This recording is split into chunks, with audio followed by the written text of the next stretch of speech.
Good evening, ladies and gentlemen. Welcome back to the Races Driving League with Season 17, round number 24, the penultimate race of the season. I'm your host, RC, and we're currently here from the Abu Dhabi Marina circuit for the Abu Dhabi Grand Prix. And we've got a full grid tonight for what should be an absolutely fantastic evening of racing as we decide tonight who will race for the World Championship next week in the European Grand Prix, the reverse grid finale at Portimao. Do make sure to get subscribed for that. And of course, what should be a fantastic race time. We've got both Haas cars actually here for Q1 as Grumio, now your championship leader, makes its way out onto the circuit to the first car out on the racetrack and get as much track time as possible. Of course, this comes on a day where he could potentially, if results go his way, a race win and both cars below him failing to score, those cars being Landlord and James. He could find himself standing as driver's champion for the 8th time should things go his way tonight. But you never know, these races have a habit of not working out for certain drivers who need a result in their way.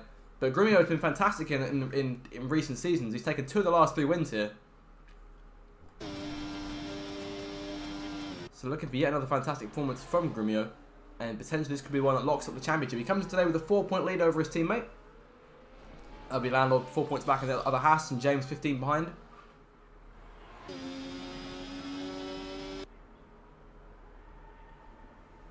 First 2 cars out into the circuit now. We've got Curtis in the Alpine on the racetrack. Of course, managed to score points last time out in Qatar.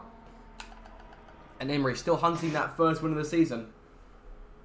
He's got 2 chances left to pull off the 1 win. Looking to avoid a winless campaign if he can. Of course, the lone point scoring Mercedes in that team tonight. As I've said in recent weeks, Touchy Poke not here for this evening's racing. However, he will be back next week for the reverse grid finale, where of course he will sing the RDL end of the season song. As to what that's going to be, we've got no clue as of yet. He's given absolutely nothing away so far in terms of what that song will be. Let's run on board with Curtis. He comes to the last corner and starts his first flying lap of qualifying. So Abu Dhabi quite technical as a circuit. This one first opened back in 2009. Sebastian Vettel won the first 2 editions of this Grand Prix. The first part of the circuit the first sector for the most part, remaining virtually unchanged the entirety of its duration hosting this race. Of course, the major change that came in back in 2021 was, of course, the change is down here at what is now turn 5. Of course, was initially more of a chicane, which then came into what was then, I believe, turn 7. Of course, that was where Max Verstappen snatched his maiden world championship at the expense of Lewis Hamilton on the final lap in 2021. Of course, that was the first of two or three major modifications made to the circuit going into that Grand Prix. Keep things nice and smooth under control here. It's very easy to lose traction, the exit there of turn number 8. And now here comes towards the sweeping turn 9, the second major modification of those 3. What was again the same sort of complex as it was back at what is now turn 5. Circuit was redesigned obviously to help increase overtaking, and of course the hotel section was also modified slightly. It's a bit, you now run a lot more streamlined through. There's not really much braking to it. So that is a rundown of the circuit.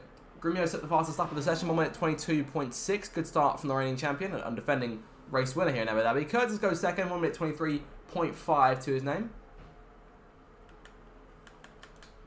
Here comes Ben in the Red Bull through to start his first lap. Imri on his way around. We'll see what sort of pace Imri's had. He's been fantastic in the opening session of qualifying the last 2 weeks. So we'll see what he's got in the locker today. And he misses out on going P1 to begin with. 1 minute 22.9. First time on the board for him. In terms of reserve teammate, he'll be joined this week by 10th Cannon, reserving in for Pope. So of course, only Imri as a result can then score points towards Mercedes Championship efforts as they look to defend P2 in the Constructors' Championship from the RB team, which perhaps at one stage, very early in the season, could have been considered the favourites, but then Haas, of course, came roaring back, won the Constructors a good few weeks ago. But the fight for the Drivers' Championship rages on. Imri sits in 6th place in the Drivers' Championship, tied with Websy on 171 points each.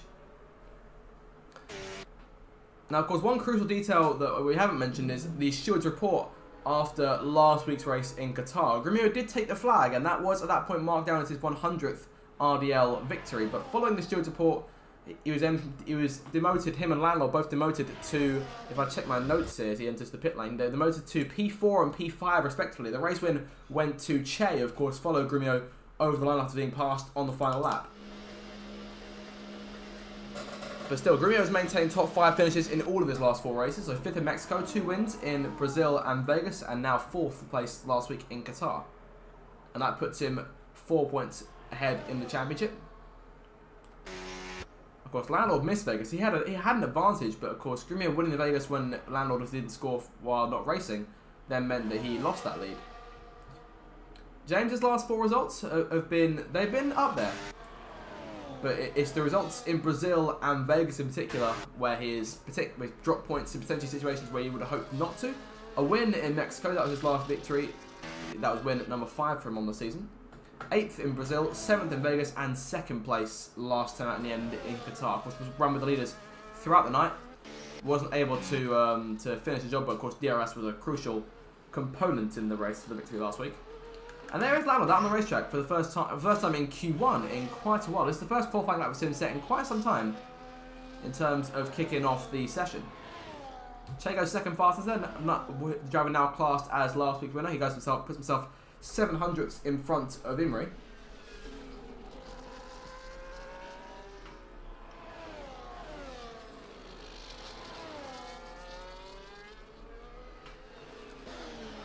Keep an eye on Arnold here as he comes through to complete his first lap. So I imagine we'll see a change in track temperature over the course of the evening as the night continues to fall here in Yas Marina. After the last corner, what can Landlord test upon his first attempt? 1:23.0. So those 1:22 is going to be the rare ones, I reckon. But there's every chance, if I know qualifying this league, there's every chance we could see a 1:21 set by the time Q3 comes to a close in about 45 minutes or so. There's Yogolu, the other reserve on tonight's grid, this time driving for Ferrari alongside Courtney Goblin. Red J not with us, as he also mentioned in last week's race. Unsure if that'll be the last time we see him this season, but of course, if it does sound to be the last time we see him, then obviously thank you to Red J for coming along for the ride with us all season long. Because Yogolu perhaps didn't have the debut to remember last time out in Qatar, but hopefully this will be the race where we can see a bit more of the speed that got him into the league, if that makes any sense at all. Gaming James starts his first flying run. Of course, James is still in the fight, and only just still in the fight by the skin of his teeth. A 2nd place finish he was marked down with in Qatar last time out, thanks to the Stewards report playing in his favour. But of course, he has still got 11 penalty points to his name. 1 penalty point from today's race, and that could see him ruled out of the championship entirely. We may not see him compete in the title aside. If he gets a race ban, then he's locked to finishing where he is, because he can't finish any lower than 3rd place. It's to the point now where Pope in 4th cannot catch him. Pope currently sitting 86 points behind James in the standings. He's 101 back from championship leader Grumio. But right on board with James as he runs down towards turn 9.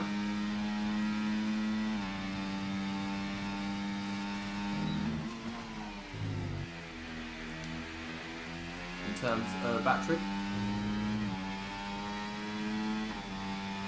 getting a fair bit of his overtake there going in towards the hotel. We hit lock up there.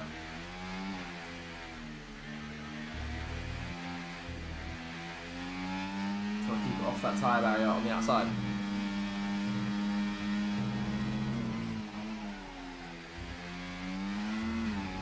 And towards the line, 1:23.066. So just posted up in front of Landlord for now.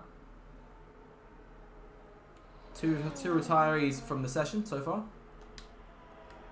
The judge being Grumio and Che, who've decided they're happy with their runs in Q1. Now, of course, having that full grid this week means that we do indeed get to have 5 drivers all get knocked out in Q1.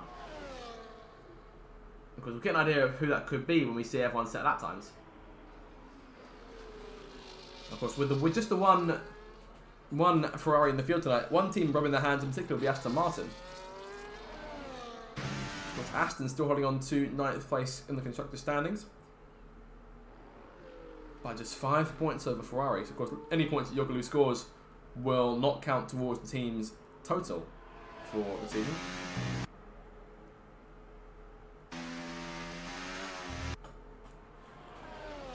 Yogolu P9 right now, and Obsessed game across the line. He goes set to 1 minute 24.3. I've heard a lot of drivers going into this one complaining that the track perhaps not suiting them. This could be a rough race for a majority of drivers, which could really shake things up. And then, of course, the reverse group line next week will be the one that really gets under the skin of a lot of drivers. Of course, the fastest guys obviously have to work their way through the field, and with a three-way title decider potentially to come next week. And of course, it may come down to who of Grumio, Landor, and James can work their way through the field. Oh, I think we saw a Sauber off at turn number 1 there. That's Webbsy's got around. And he's lost his wing too. So, major shunt there for Webbsy at turn 1. He's managed to keep the car rolling, which is good, because he's still got to set a lap time in this session.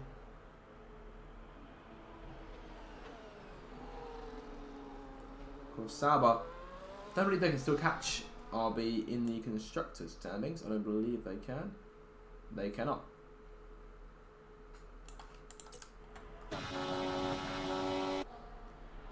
So Cotton Webbsy purely fighting for places in the championship. I think it's unlikely that Cotton will gain any more. He's currently sitting, by my count, I believe 31 points behind, 32 points behind Che.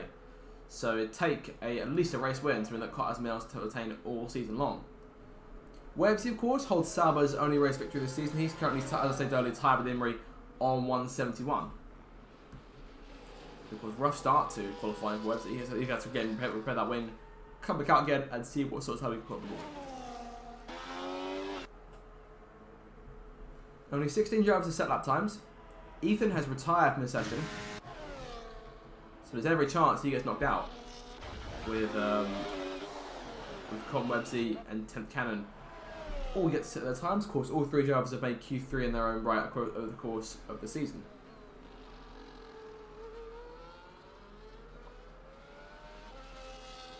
Of course, Obsessed Gamer made Q3 just a few weeks ago in Vegas.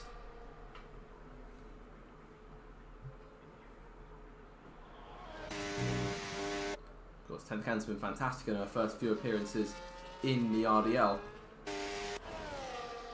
Oh, I thought a bit of a slide there, no? She's got it all under control, really getting those tyres up to temperature for the start of her flying lap. Alvar running P6, because Alvar has always been fantastic in the circuits on the latter side of the calendar. But of course, my mind goes back to what would be 3 seasons ago by this point, the season 14 race here, in which he did briefly lead the way before falling back and then ended up spinning it over the line for a bit of dramatic flair, but hit the barrier before he crossed the line, and the game marked him down as not actually finishing the race. He didn't cross the line before the game retired him. And what was going to be a good, I believe P6 finish was thrown away. So I'm sure he'll be hoping to avoid doing that, say on his second lap. But he looks to be set to going through to Q2 at the minute. 10th Cannon, almost halfway around now. 17.7 her first sector. I look at the split times so far, too much tonight. So we'll keep an eye out for those a bit more in Q2.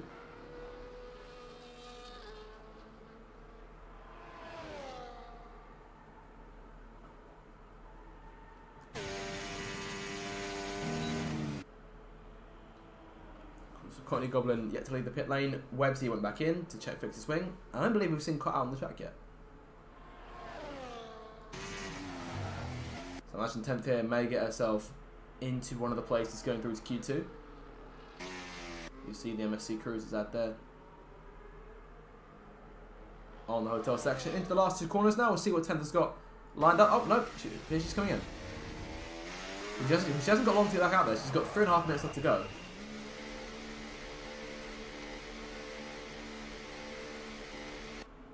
Gaming James retiring, Amy retiring, both cars calling it a day there. Ethan right there on the drop zone. Landlord retired.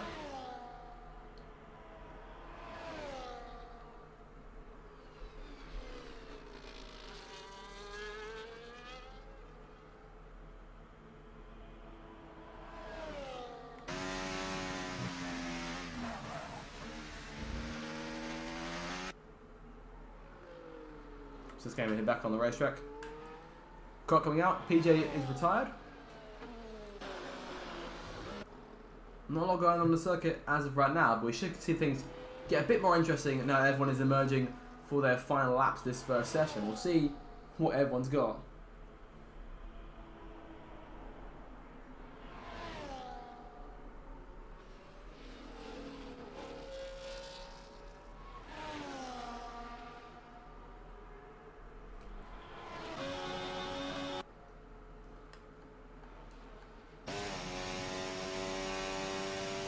JB in P13 right now. Could be a bit of risk in the McLaren if he's not careful.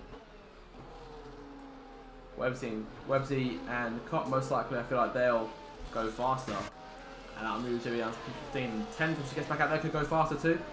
These guys should all have time to make it back around again. You've got about 30 seconds to make it out of the pit lane and back on the racetrack again to have time to go around you for your out lap before the session comes to an end. We've got a number of cars now all on the circuit. And all three of those guys, or all four of those guys don't set lap times now on the racetrack. Cot on his first flying lap of this run. 17.5 his first sector. Bit of a lock up there, but a solid start from Cot. We'll see how he builds on the lap. And then once that's sorted, we'll keep an eye out for Websy, Cotney in 10th.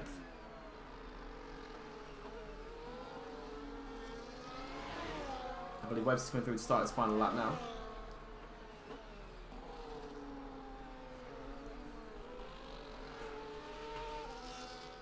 Cot's got it under control.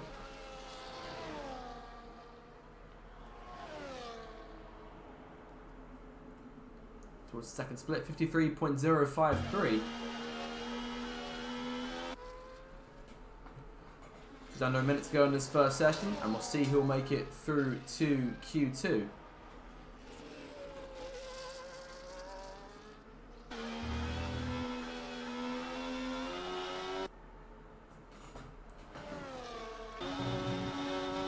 Last corner now for Cot. We'll see what he's got. 30 seconds to go. Goes P6. That'll move Lucky Lambert into the bottom 5. Lucky's just started his lap. Dan, it's up into P11. Sorry, at least this started his final lap. And now no one left on out laps. This is full position at the end of qualifying. Websy into his last sector. Keep an eye on him to come around first. Yogoluch went P7. Fantastic lap there from the reserve. Checker flag has now fallen. Obsessed Gamer, and it looks like Curtis had an altercation and 5 place grid penalty for Obsessed. Websy P7. That'll knock JB out.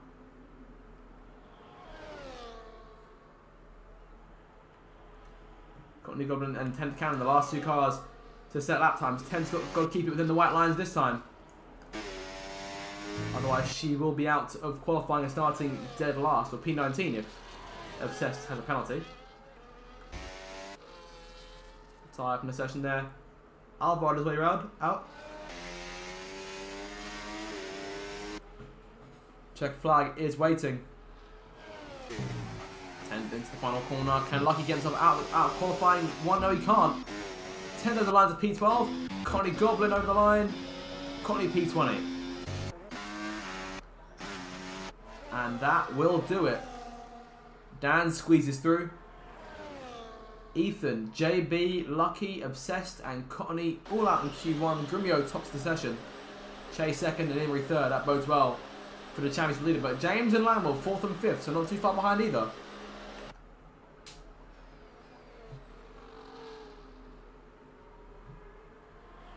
Gutting for the McLarens. For the first time, I think perhaps all season they've been eliminated from Q. Both cars have been eliminated from Q1. So we will not see the Papaya team taking part in Q2. That means that Daniel Aaron goes through, Curtis, PJ, 10th, Flying Duck, Alvar, Yogalu, Ben in P8, Websy P7, Cop P6, then Landlord, James, Imri, Che, and Grumio. Those are 15 cars going through to Q2. As Yogalu's team gets his Ferrari back into the pit lane, back into the garage.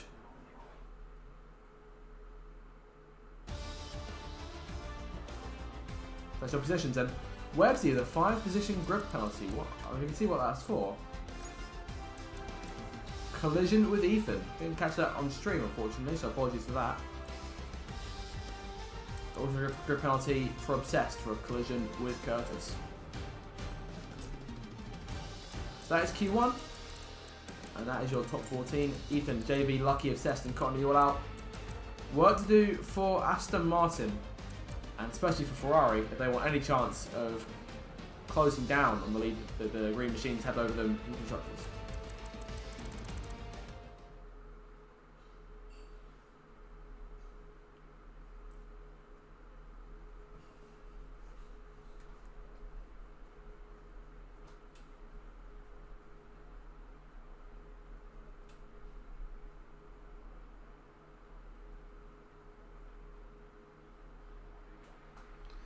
Here we go then, Q2 getting underway.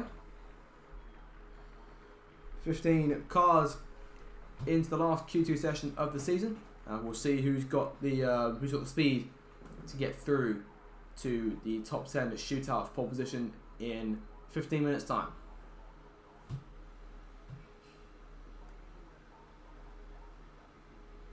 So wait now for the first cars to emerge. Looks like Red Bulls are getting Che's car ready.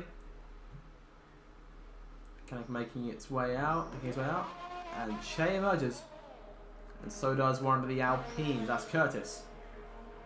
First out onto the racetrack. He's got the Red Bull on his tail there behind him. Alvar emerging, Landlord's on the racetrack. Landlord's coming out onto the racetrack rather.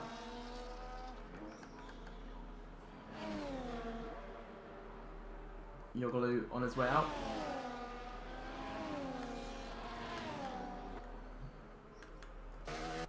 So Curtis this time, of course, we kept an eye on his Q1 lap. This time he's the first one out.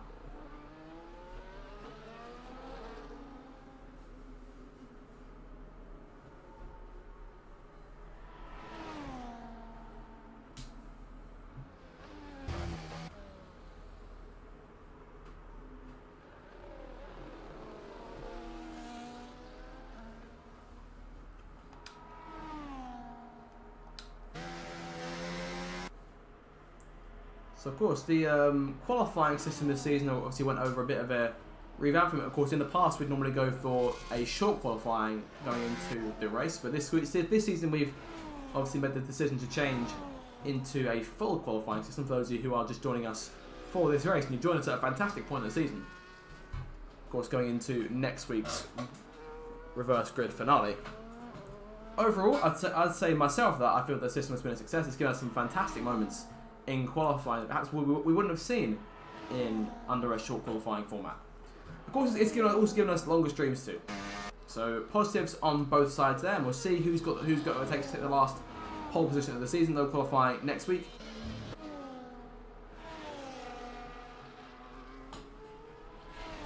The starting order for next week's race will be decided by the reverse of this season's Drivers' Championship. I believe reserves will start behind the championship leaders. Grumio through for his first lap here, of course topped Q1, looking to do more of the same here in Q2.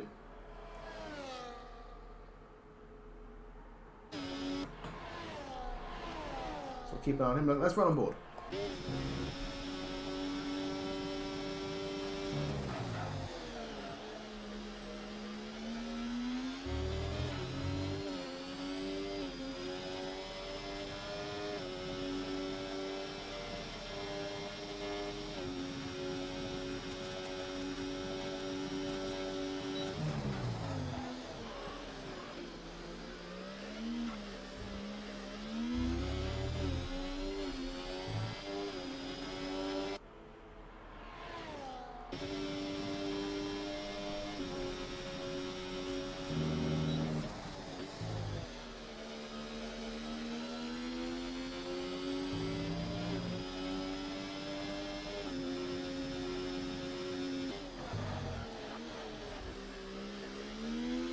Slide there from Grumio, not keeping it under control for the moment. 2 more corners to go, and we'll see where his first time ranks up. Che set his first lap, 1:22.8. This doesn't top Grumio's initial time in Q1, but it comes awfully close, and it's faster than we did in the first session. Peter Callagher second, 1:23.1 to his name. 1:22.8 is the only 1:22 set by Che so far in this first session. Flying duck into 5th place. James is out on the racetrack. Landlord a lot closer to his teammate this time around. And James just a bit slower than both of them.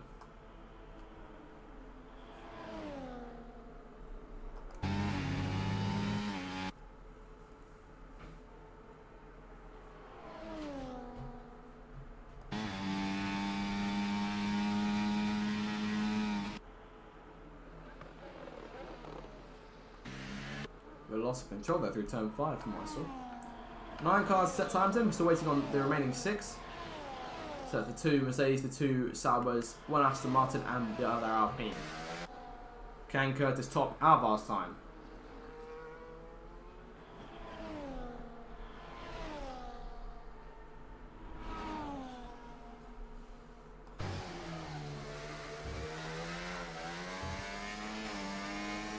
Curtis goes P12 there, not a fantastic lap. 1 minute 39.2. A lot of work to do there.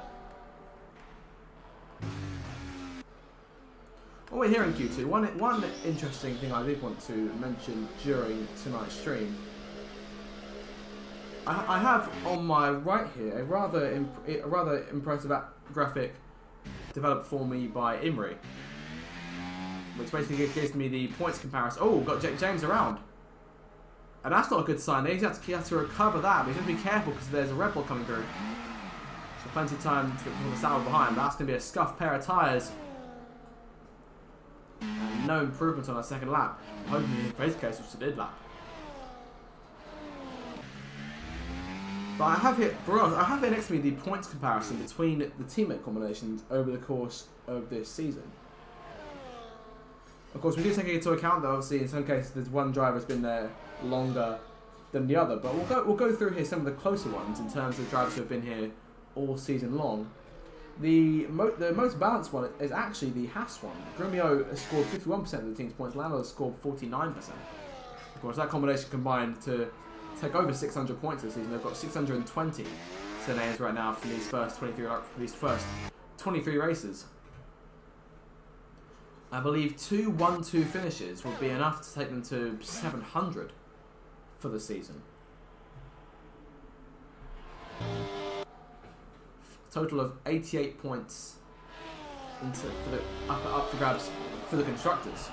Of course, 43 points given for a 1-2 finish and then the one for fastest lap too. And Dan has retired from the session pretty early on here.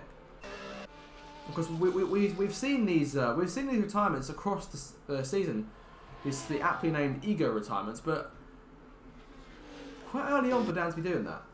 Che's gone for it as well, but Che obviously winner has the pace. But Dan is always a bit more risk. But of course he can obviously pull out the Q3 appearance when he feels he needs it.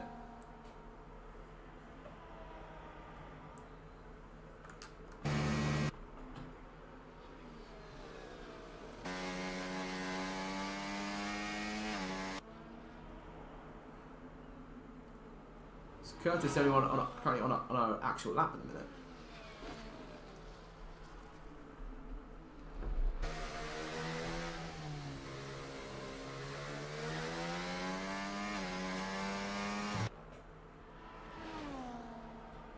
Curtis is coming into the pit lane now.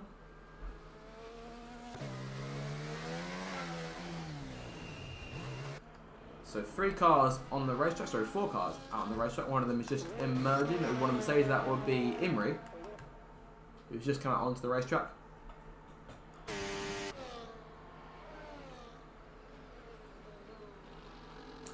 A bit of breaking news has been filtering through in the last half hour or so, more or less, since we went live. A statement released by the FIA, by Formula 1, stating that we are more or less confirmed to have an 11th team on the grid for 2026. Which at this point will be, for us, that will be season 21. So in 3 seasons' time in the RDL, we will have 22 full-time drivers on the grid, which will be an exciting sight to see as GM and Cadillac make their entry into Formula 1 when the regulations hit in 2026. But of course, we have still got a whole other season and a whole other game before that to go. So we'll be looking at we're looking at around July 26 for when GM make their debut in the RDL.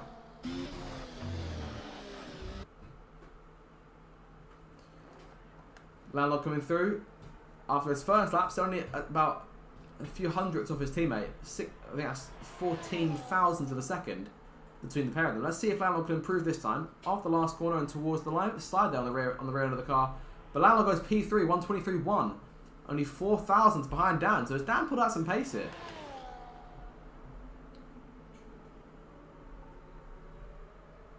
Grim over the line, goes fastest, tops his teammate by quite a way there.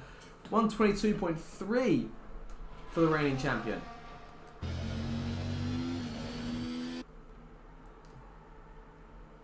As I said earlier, winner of 2 of the last 3 races here in Abu Dhabi.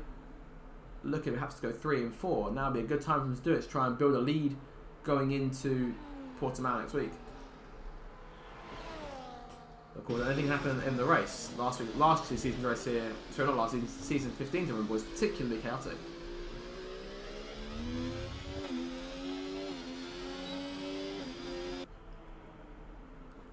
We saw a number of front runners retire in that race.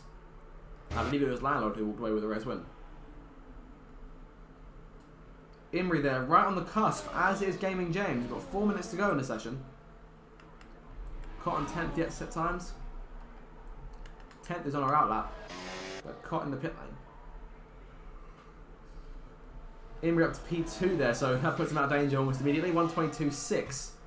Again, the same 3 guys, all setting 122s. Down in P4 right now, Landlord into the last corner. Looking to be going again. Yes, he is. Our P8 right now. So that puts James right on the cusp. On the elimination line by 0.3 over Curtis.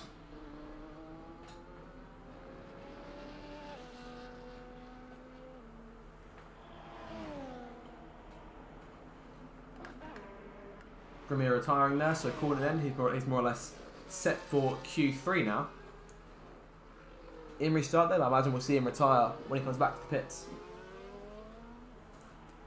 His teammate for tonight, 10th Cannon, again finding herself at this point in the session without a lap time to her name. Cot again, same thing. Ben in P13 there, he's below the drop line, as is Yogaloo and Curtis. But Yogaloo coming back out onto the racetrack, Curtis on his lap now. James coming through to try and get himself away from that line.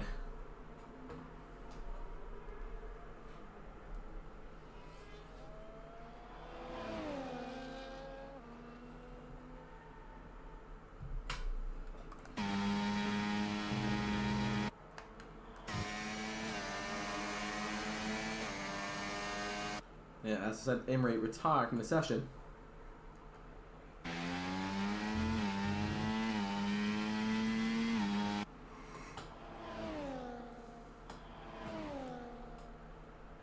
So James about halfway round.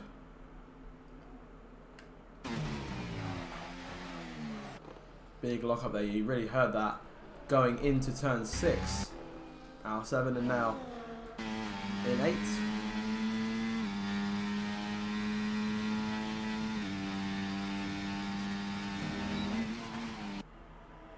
2 minutes to go in the session. James now below the cut line. So Curtis puts himself into 6th place. Both Alpines right now on the verge of making Q3.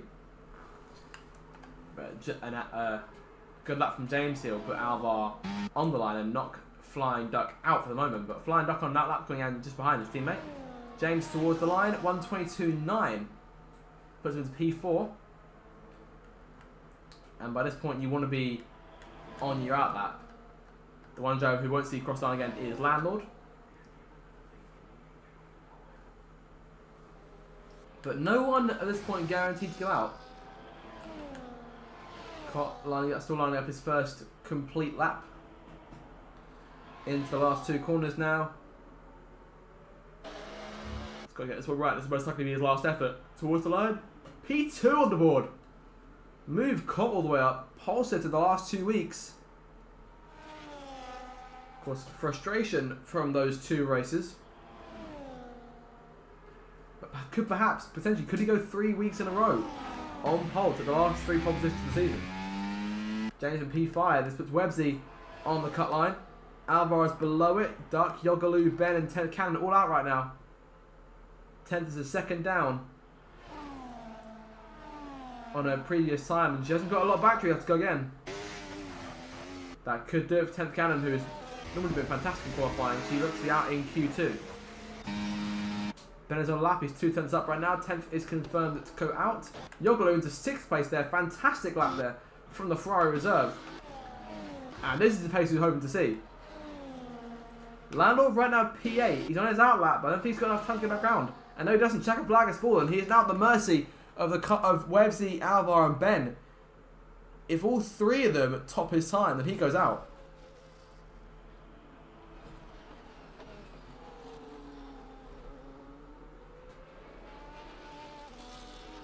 The top 7, sorry, all definitely safe. Ben coming through, he's 6 tenths up on his previous effort, but that'll only be enough for 124 dead. It's going to be a big last sector here. Ben stays P14, 123.6. His best effort. He'll start from 14th on the grid. Websy and Alvar coming through now. Landlord is safe in Q3. PJ is out. Duck and Curtis are not safe. Potentially both of them could go out. Websy off the last corner and towards the line. Will he knock one of them out? He'll knock Flying Duck out. Websy to P4. Can Alvar knock his teammate out? Oh, the line he will. Alvar goes P8 and Landlord narrowly squeezes through to Q3. Look at the gap there. Very tight at that point in the table. Look at that. Everyone from P7 down to P13. All within the same range there. All setting 123.1. That's just how close it is at this stage. But Landlord will make it through. Grumio tops the session. Cott second. Imrie third. Websy fourth. Che fifth. James sixth. Yogaloo makes his first ever RDL Q3. Landlord ninth. Sorry, Dan in ninth. Fantastic qualifying him too. And Landlord rounds at your top 10. So those are the drivers who will go for it. Pole position in Q3 in just a moment.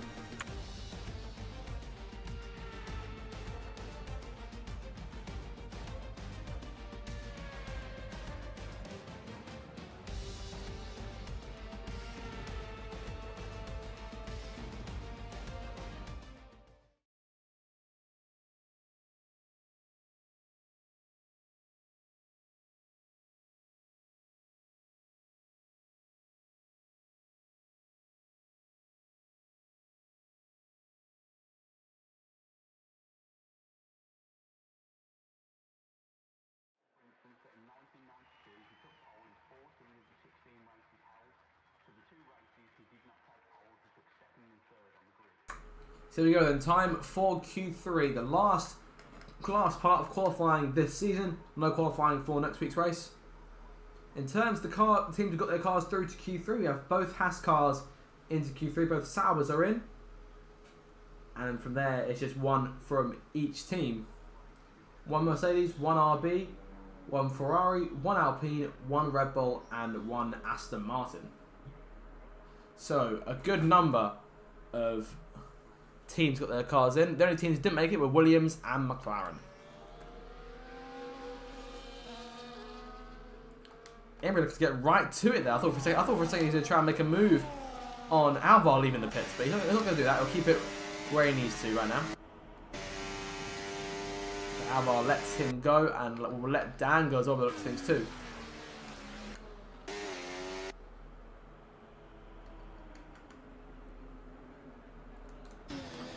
Land on the racetrack. Imrie getting his tyres warmed up back and forth there across the racetrack. You see Che emerging. Che's been fantastic in his first 3 sessions. Oh, a bit of a front over the bumps there on the exit of turn number 3. Grumio, Yogaloo, James, Websy and Cott all staying in the pit lane. We've got 5 cars on the circuit.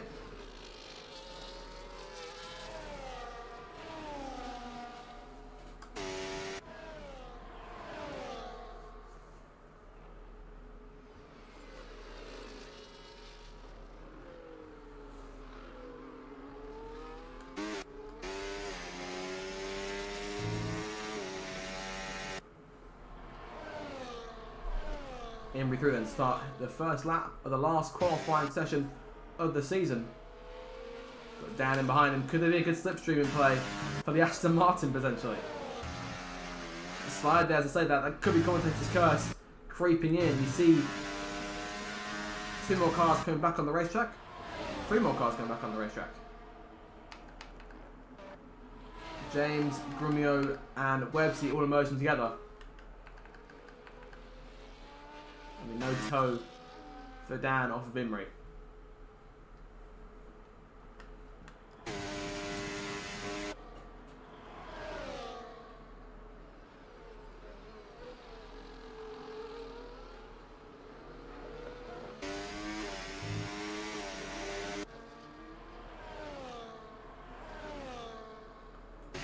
Imrie's second set comes through as a 52.7, and that could be a big one here. Of course, there'll be time for at least one more run for these guys.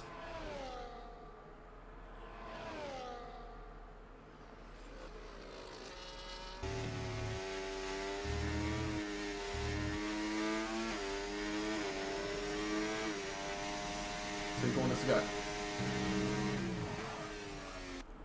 Imrie, the first lap of Q3 across the line, 1:22.6.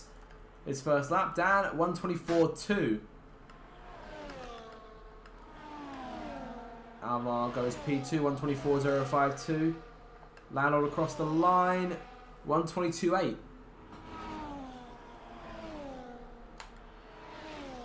So it tells us for the leaders it's going to be quite a close qualifying, and the second group of drivers will come through to start what will be their first laps. Yoglu, fantastic qualifying to make Q3, and we'll see now what he can do with the chance. But this is the first time we've seen a Ferrari in Q3 all season.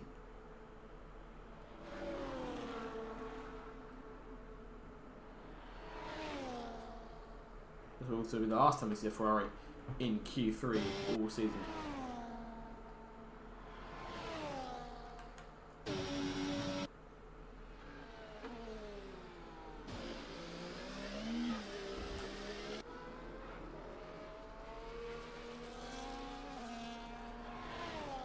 Grumio through here. Of course, he'll be the benchmark for the remainder of qualifying once he comes through to cross the line.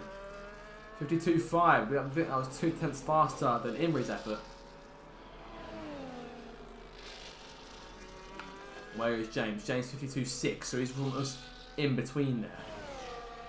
We'll see if we can put out in the final sector though. And we'll switch back to Grumio behind.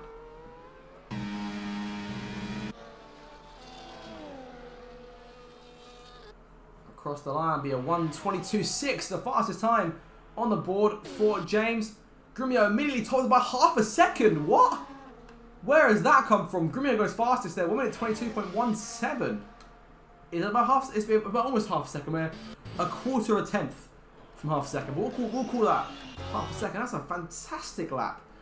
And I dare say there's every chance we could see, as I said earlier, a 1:21. And I do wonder where he starts to pull these times out from. Of course, Grumio again this season leading the field, ruling the roost in terms of qualifying this season.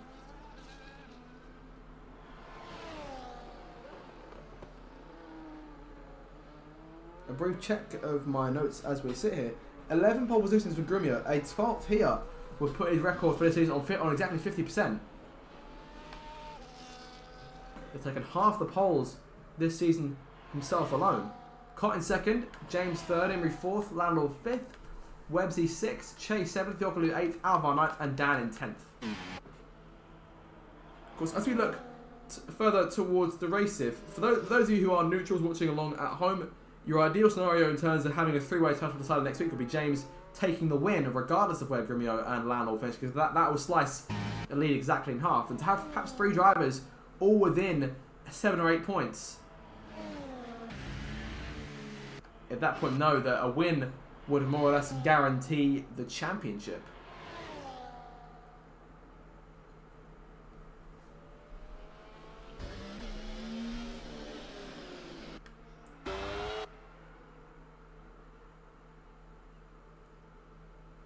Of course, there's every chance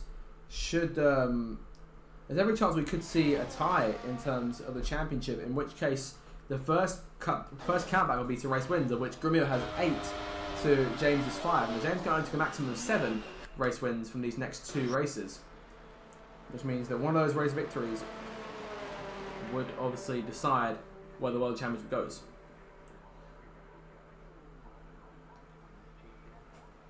Everyone now in the pit lane waiting now for those final runs.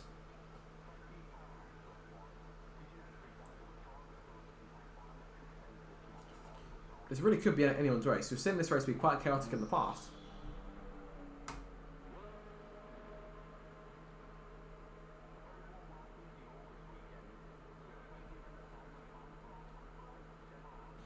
Imrie onto the circuit by himself. Imrie, as I say earlier, still hunting that first race victory of the season.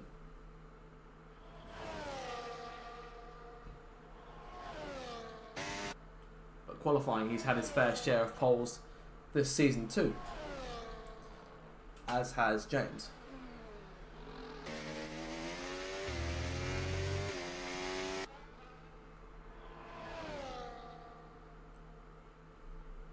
Next car coming through, that is Dan once again, who'll be the second car of the train out. Oh, the slide there, that could have been costly if he'd lost it in the pit exit. Of course, Abu Dhabi has a particularly long pit exit going underneath the circuit and then back up again.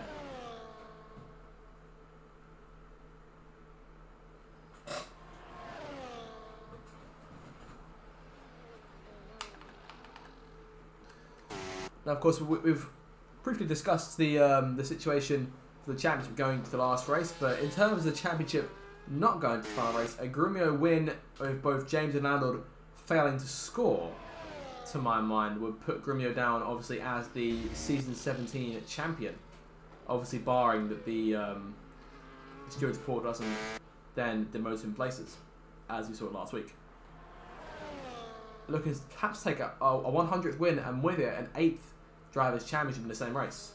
Of course, Grumio already holds the record for the championships with 7. Of course, the big number that was set by Michael Schumacher and Lewis Hamilton in real life won. So to perhaps see an 8th championship going Grumio's way. 8 championships from 17 seasons.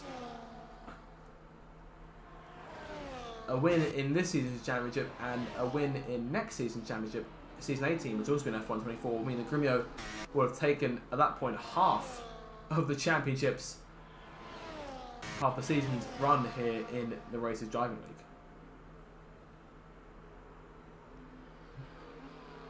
Everyone now coming out of the pit lane here, getting ready for their last laps. Grumio will be with the last car out.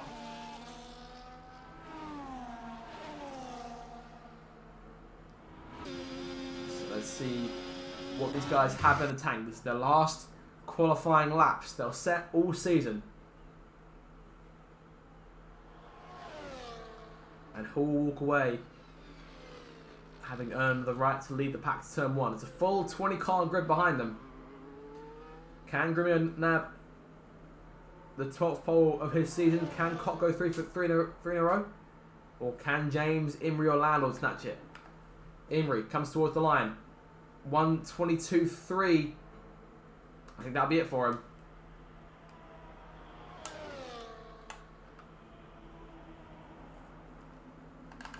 Webbsy starts his last lap. Landlord coming in behind.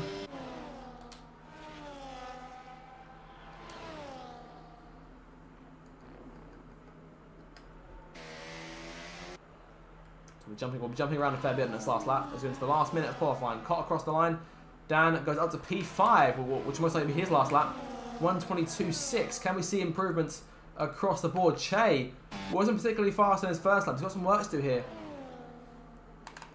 Grumio coming through to start what will be his last lap. And Alvar, sorry, I think I may have called Alvar Curtis a moment ago, so apologies if I did. Grumio needs to hook up this lap in order to maintain pole position. Imrie can't catch him. It's P2 on the grid for Imrie at best. The next car after Imrie's crossed the line will be Webbsy, who's 3 tenths up. That could potentially put him... Well, I can't put him any higher at this point. Everyone else in front of me is in the 122s. 6 cars in the 172s. 122, sorry. Yellow flag, that's Imrie slow in the last sector. He may have run out of fuel in this run potentially. He keeps himself over to the side of the wall. So it's not getting away. Websy, the checkered flag has now fallen. Websy coming through. Towards the line. Websy goes P6. Improves over Landlord. Landlord towards the line. Landlord didn't improve. He's into the pit lane. P7 at best on the grid for Landlord. Here comes Yoglu, the reserve, towards the line. What can he pull off? P7 for Yoglu. That pushes Landlord down another spot. Cont stays in P3. Landlord retiring. Che Alvar could potentially drop Landlord to the back of this Q3. Che over the line. Che goes second fastest. James next through. James also doesn't set a good time. He's close to the pits. He's done. P5 and P9. And here comes Grumio again towards the line. You know the story by now. I know the story by now. 1:21.9 from the reigning champion, your championship leader. Grumio takes his 12th pole position of the season. Half of the pole positions in season 17 have gone to that man in Matt Haas. P5 for James. P10 in the end for Landlord. Alvar did improve on his time. Those two have a bit of work to do to catch that Haas. Che got the second. He'll need to be a massive thorn in Grumio's side in order to keep James and Landlord in with a shout today. And on a day where the title could be decided, perhaps, if results go his way, Grumio will lead them on that very short run to the first corner. Che second, Imri third, Cotton fourth, James fifth, Dan a fantastic sixth, big chance for Aston Martin to increase their advantage over Ferrari, Websy seventh, Alvar eighth, Yoglu ninth, and Landor round to your top 10. So that is qualifying, the top 10 all in the second. We're back in a few minutes time, we'll start the race.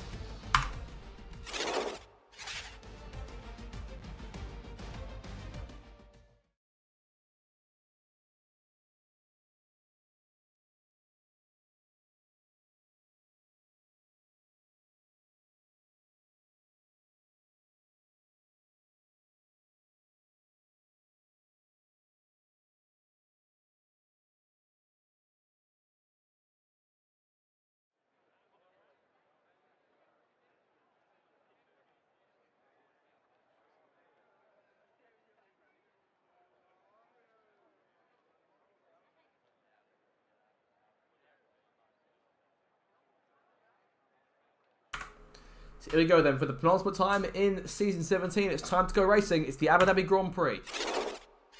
Round number 24, the championship takes us to the Yas Marina circuit. Opened in 2009. Only 14 Grand Prix have ever been contested here in Abu Dhabi. Of course, Grumio, the defending winner of this race, took it back in Season 16, took it in Season 14 too. So two of the last Grand Prix have gone his way here in Yas Island. Of course, Ferrari World not too far from here. They'll be very excited there with Yoglu as a reserve making it into the top 10 and starting P9 on the grid going into this one. James and Landlord have work to do in order to keep themselves in the hunt. Landlord 4 points back into today. James is 15 behind.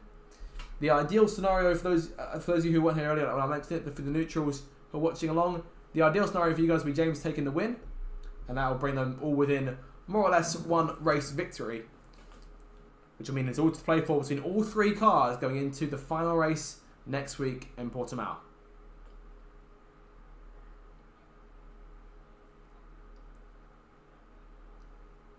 We're now waiting on the formation lap to begin.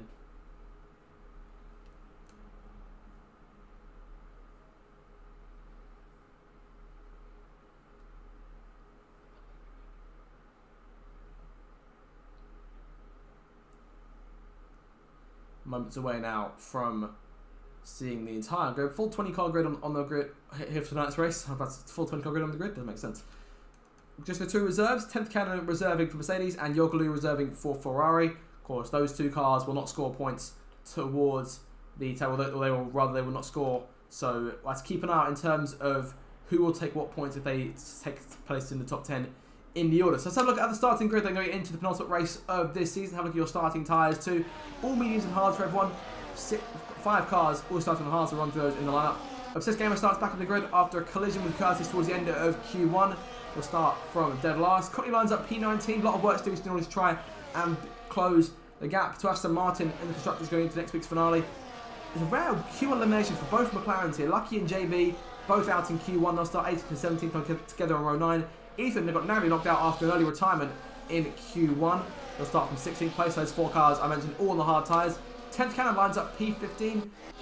I'm told racing with a cold this week, so if we do see a retirement for over the course of the race, wish her well. And hopefully, if she does choose to retire, we'll see her back here next week for the last round of the season. Ben lines up from P14.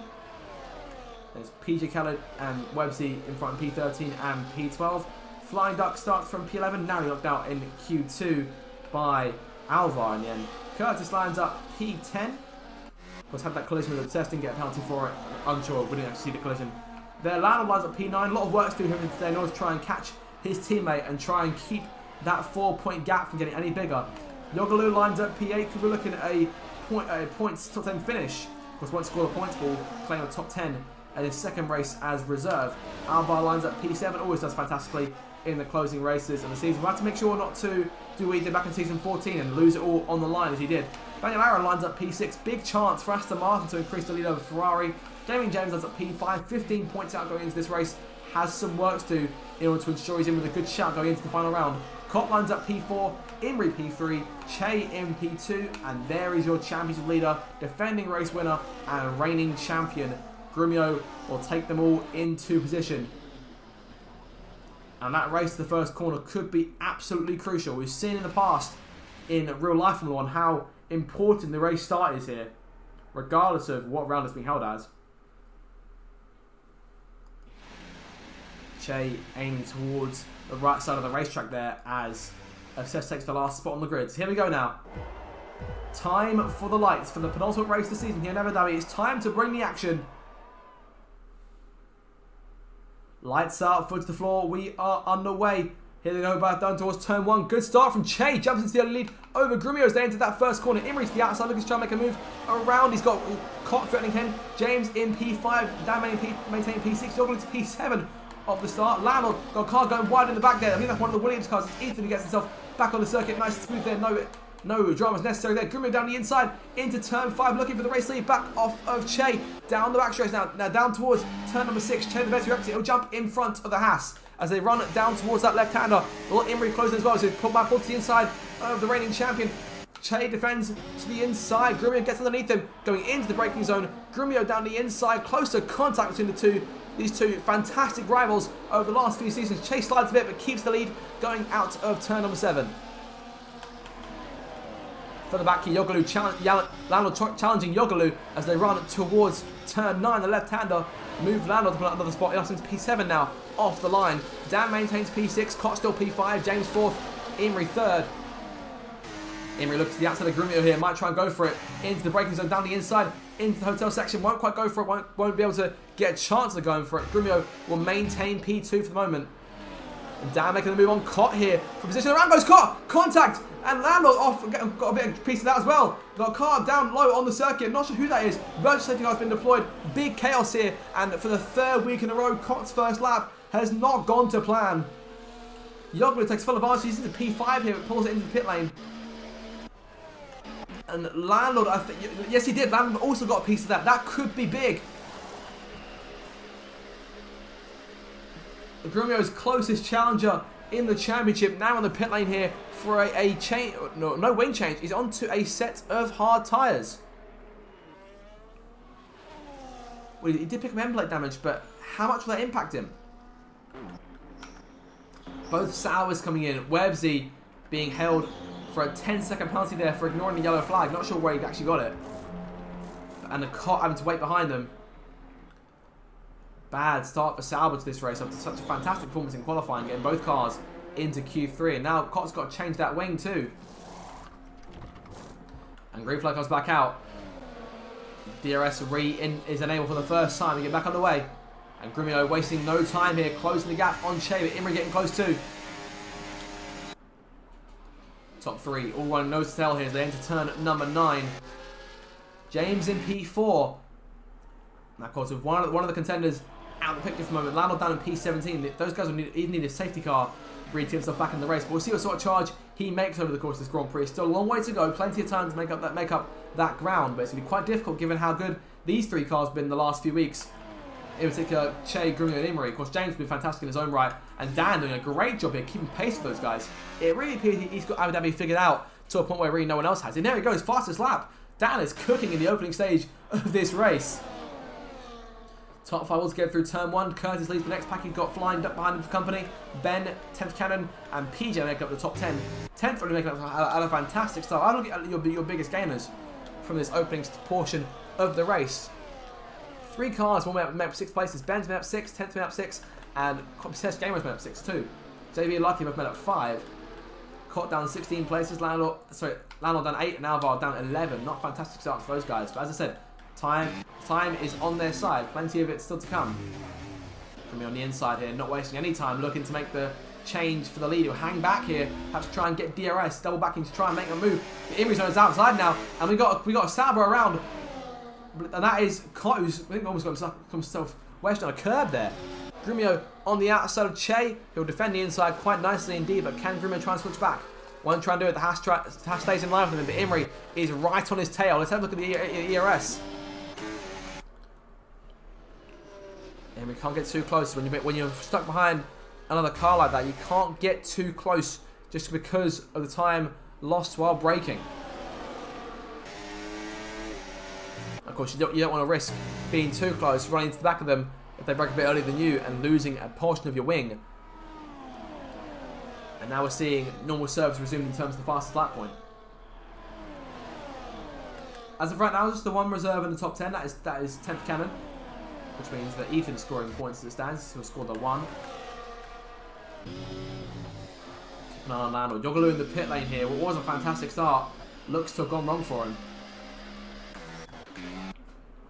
But still, it can't be taken away from what was fantastic qualifying for the Ferrari. I think the first time we've seen Ferrari make Q3 all season. Down towards turn 6, 3 wide of position. James looking for a double whammy. He's taking Imrie. Can he take Grumio 2? He won't take Grumio 2. Imrie's on his outside though. Might try and get that back as well. These two side by side on the exit. Imrie gets back in front, and what could have been essentially 2 cars in past and putting Grumio behind him for James not to be. But Grumio won't get closer to challenge Che on this occasion. Of course, we've seen these two guys hit for the race win here back in season 14 too. That same race. There was a Red Bull that day who did see the bitter end of a late race contact on lap 23 of this race. It was Lemons who went around after a 3-wide fight, I believe, with Grumio and I want to say Che, but I could be wrong. Maybe potentially. Regardless, we'll keep an eye. It could have been Sniper Hunter potentially. We'll have to fact check that later on. Normally we'd have Pope to do it for us, but of course Pope's not here this week, but we'll be back next week. On to lap 5 then. This top 5 continue to pull away. 3 seconds now to Curtis, Imrie and Grumio. For a second they're swapping places, but they're right there. One behind the other, all single file for the minute. No change there. Down the field, Landlord is still in P16 right now. 10 seconds back from Cockney Goblin in P15. Ben making the pass on 10th.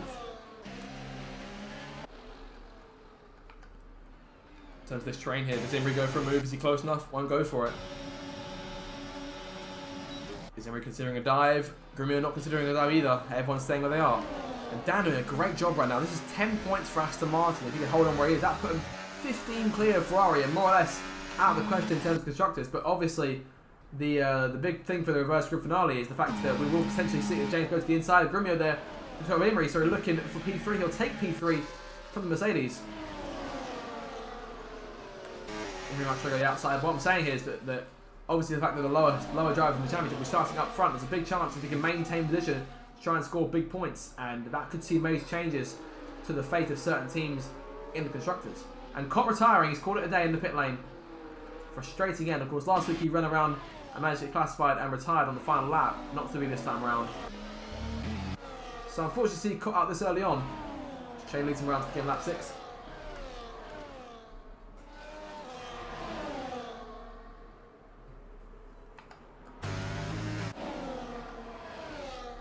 No one really falling away here. Yellow flag. And that is just Cott remerging onto the racetrack.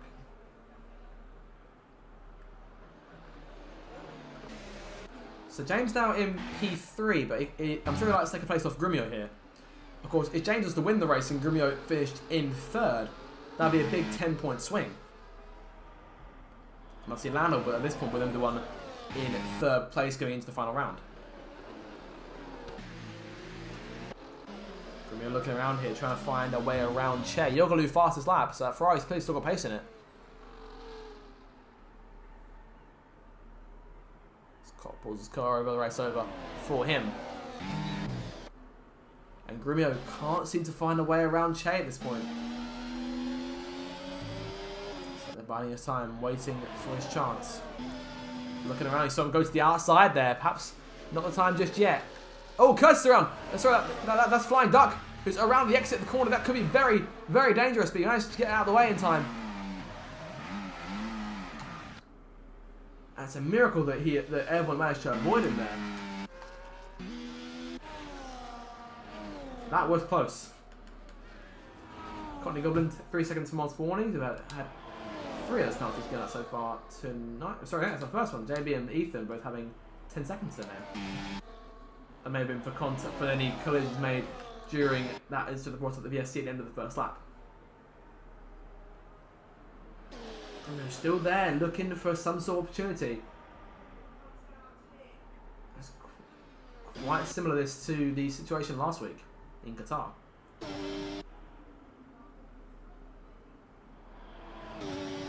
Going to the outside, this could be the chance he wants. Che defends the inside once again and gets clear. James is sat here just watching this battle play out. He's very glad to try and get involved. Has to keep an eye on Imri and Dan behind him. Grumio to the outside of the racetrack. I think he went to the inside, but Che defended from him. Grumio around the outside, I think cleared Che off the corner. That'd be the race lead. And it is the race lead. Grumio moves into the top spot. That's a big, big change. That will put Grumio 25 in front of James.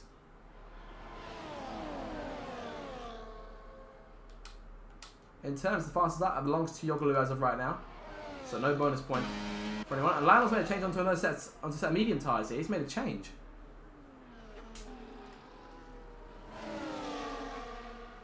Actually noticed that change, but he's now down the order. The last of the running cars, and this is big for Landlord, who was up there in the championship the majority of the season.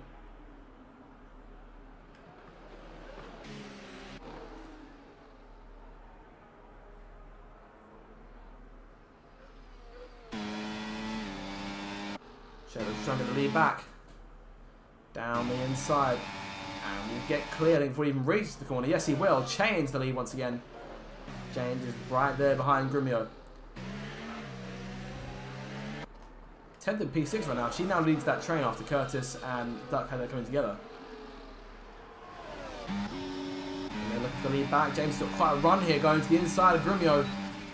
Not close enough to go for it, but you saw the intention that was there. He had his nose looking to the inside, waiting for a chance. Didn't get close enough. And there is. Train being led by Ben and PJ as they tussle for the last few points.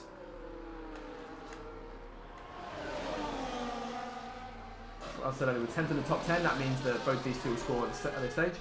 Obsessed game are 1 point away. I don't believe we've actually seen a double score for Aston Martin all season long. Obsessed, the one driver this season yet to score a point. Could today be his day? We've still got a long way to go, but you never know. A lot of battle safe for both James and Grumio. Is James just going to take a plunge, perhaps to make a move? You see him looking around, perhaps thinking about it. Dan keeping these guys the entire time so far. The penultimate race last season at a shock winner. Could we see another one this time round? 3 wide for the lead. James on the inside. Grumio in the middle. Someone's have to back out this one. They can't all make it into the left-handers, surely. Che loses out.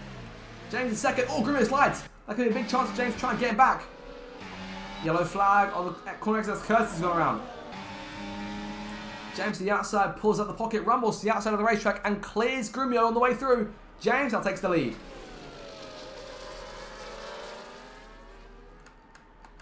JB passing 10th for P6. These are McLarens are an absolute charge in this Grand Prix. Where have they come from?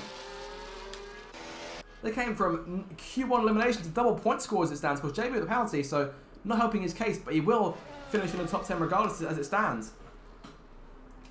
But James is now the leader, and that was a big swing in the championship. That brings him to within 8 points of Grumio in the standings.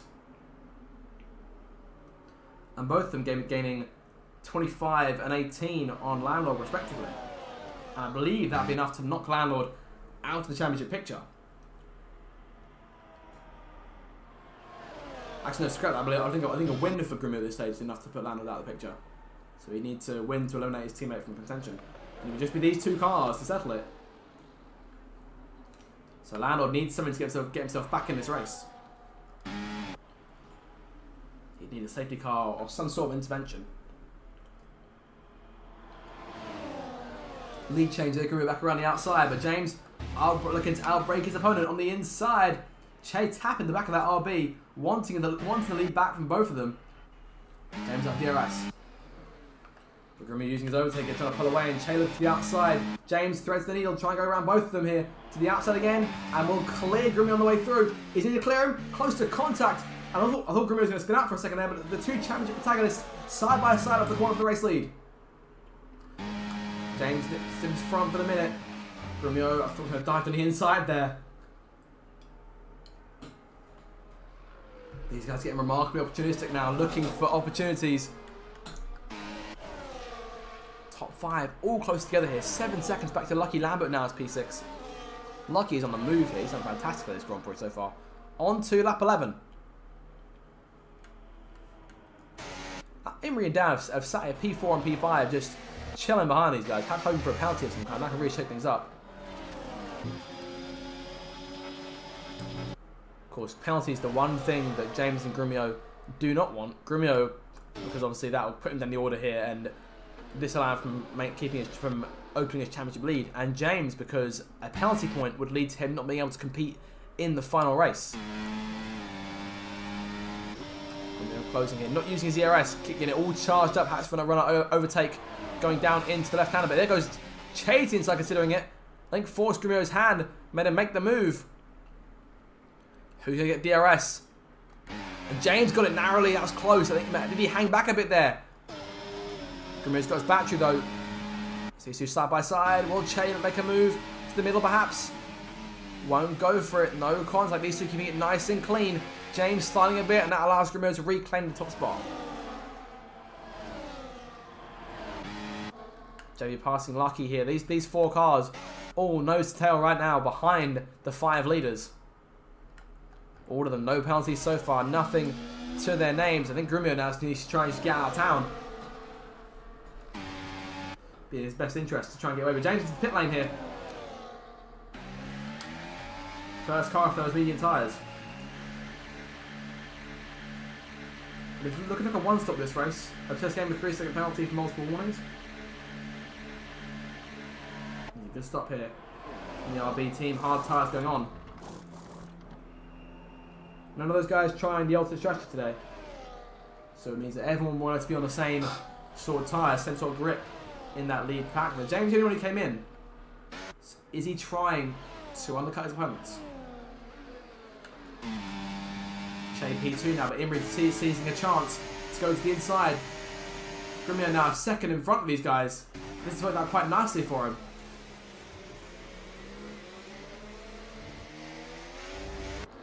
And Grumio now looking to turn on the afterburners and pulling away. And Che getting Imri back. Will Dan go for it too? Dan won't go for it. Keeps in line.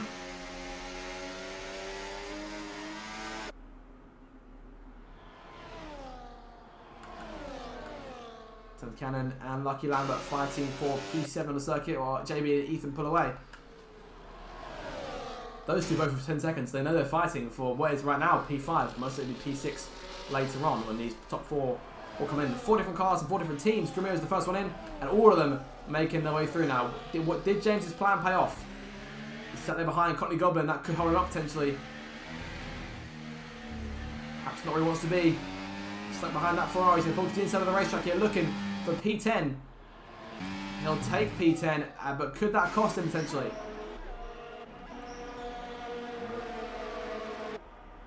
In the pit exit now is Grumio. Where is James? James going into turn 1. I think James has got him. It's going to be very close to lead the pits. And James gets in front. Just. Che emerging in front of Imri, and Dan emerging behind his teammate Obsessed there. So the 5 leaders have all made their pit stops and they're all together now.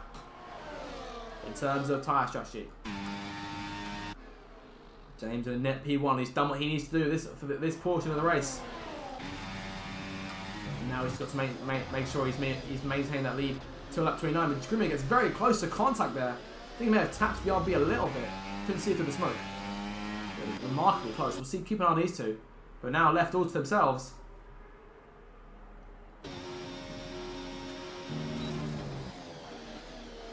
We're working a lot later than James is here.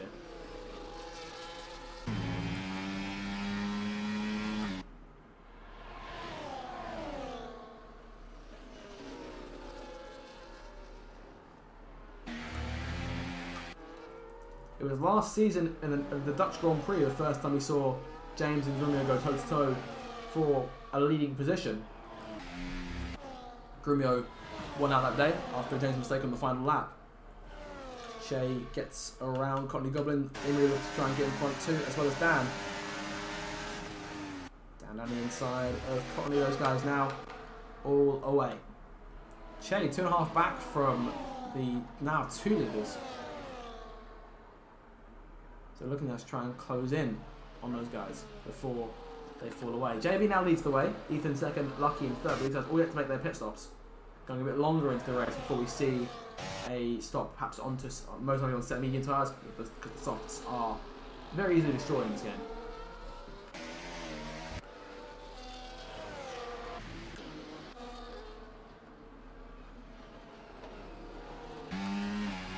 James leads him then. Imri around Che, and he's now starting to close in. The gap is now down, was down within a second. Grumio closing the gap, looking to the outside of the racetrack. Can he clear James on the way through? He can't do it for now. Might try and look low on the exit potentially. Che needs these two to start fighting.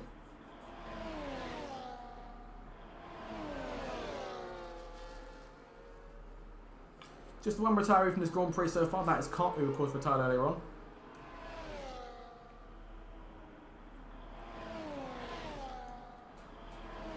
Lucky a penalty there.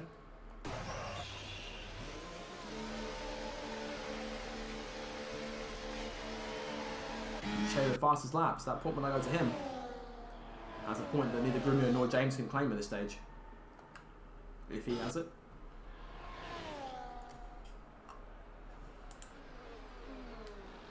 Of course, James needs this race win. It's crucial to him that he wins this race to have any sort of chance going into the next race. Defeat in this Grand Prix to Grumio will put him at minimum 22 points back in the standings. And again, closing on Che, looking to the inside of the racetrack. But the more these guys fight, the more time Grumio and James have to pull away. They're saying that these two are fighting each other just a bit less aggressively than they have been so far in this race. But James knows to defend the inside, so Grumio I think now knows himself he needs a big run on that outer groove to get himself alongside and see if he can clear the RB in turn 9 or going into turn 9. Landlord still down in P18 here. Things have not gone his way today. At the halfway mark, it doesn't look like he'll be competing for the championship at this stage.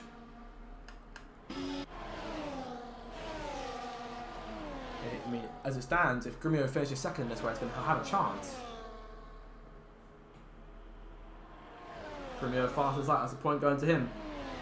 James in a net P1, only getting 7 right now. I put him in 8 points as Grumio going into the last race.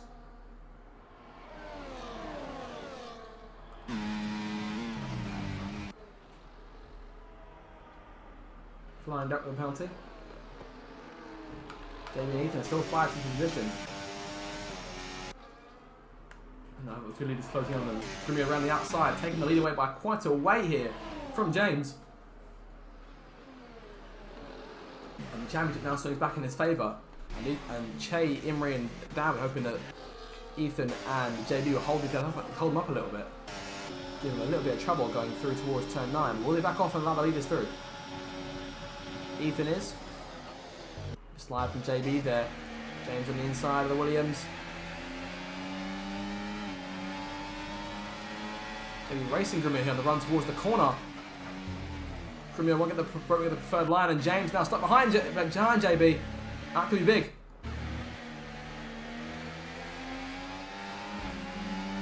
And James losing a heap of time there behind the McLaren. And now both coming in. May have potentially caught James at a bad time there, but James still within DRS range. So the race is no way over for one. Nothing more to close in. I think Grimio might see his chance here and try and escape.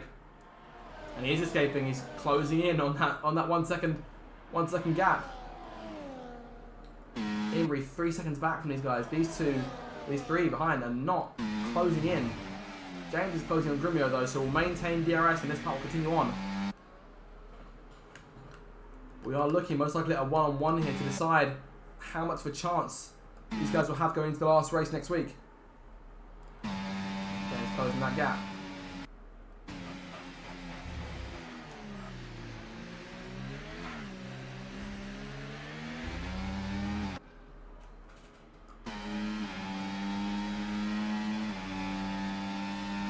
Down towards turn 9.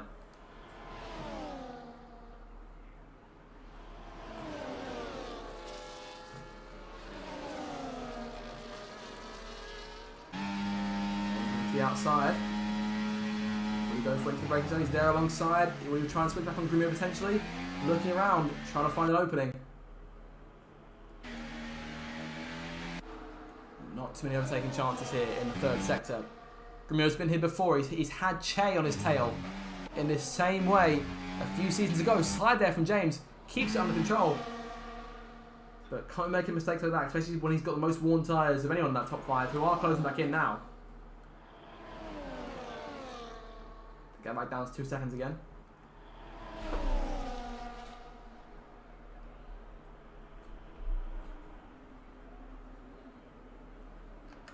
James is there. We're into the second half of the race now. We're on lap number 18 of this race. There'll be just over 10 to go when they cross the line next. And James again looking to the inside. Going for the lead. Now, of course, it's a big conundrum here in terms of what to do down this straight towards turn 6, because if you have the DRS, you want to go for the lead, you can go for it, and you can definitely take it, but there's another detection point on the exit of turn 7, and that gives a run for second place car into this DRS zone, and it's just as easy to come back if you get good enough exit. Of course, this time, Grimio doesn't get in front. Che bringing it down to within 2 seconds to Grimio now. And James is trying to get away. It's a real cat and mouse game between these two leaders as the 3 cars behind start to close in a lot more here. They've almost halved that gap completely from what it was a few laps ago. It was 3 seconds at one stage. It's now, what is now looking at 1.6, 1.7. Almost halved it completely at this point. Further back in the field, JB and Ethan now down in P14, P15, observing those 7-second penalties. Webbsy out of the points right now, 1 place out of the points, chasing Alvar, who's got PJ and Flying Duck right in front of him.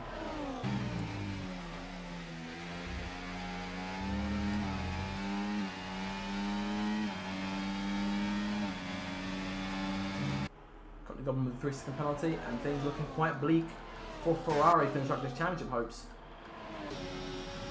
We're going to go for a dive on James, we'll go for it. Imri in front of Che though. And again, these guys starting to fight again, and they're losing time. But Dan is sitting in P5, loving it right now. He's doing a fantastic job. And as it stands, we'll put Aston Martin another 10 points clear of Ferrari, bringing the gap to 15 going into next week's race. Grimio reclaims the lead, Che reclaims third. 2 separate fights going all at once here.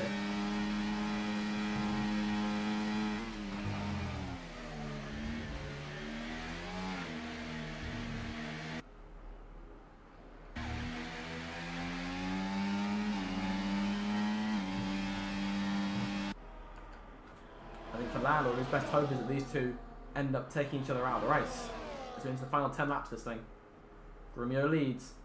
That puts him with the fastest lap to his name too. That puts him another 8 points clear of James. Puts him 23 clear of the RB. And that'll leave Grumio in a pretty good position to win his next championship. Landlord down the order. This will put him 30 points out of the hunt. And that will knock him out of the championship completely. So it's in the best interest of both James and Landlord that James wins this race. Landlord's chances now looking quite bleak, short to that late safety car as I mentioned. We've seen how Landlord can charge up in the late stage these things, but he needs them all close. He needs everyone work together. But stranger things have happened in the RDL in the past. Imrie pushing Che all the way to the towards the far end of the racetrack. James looked to the outside, couldn't quite do it. How much time has he really got?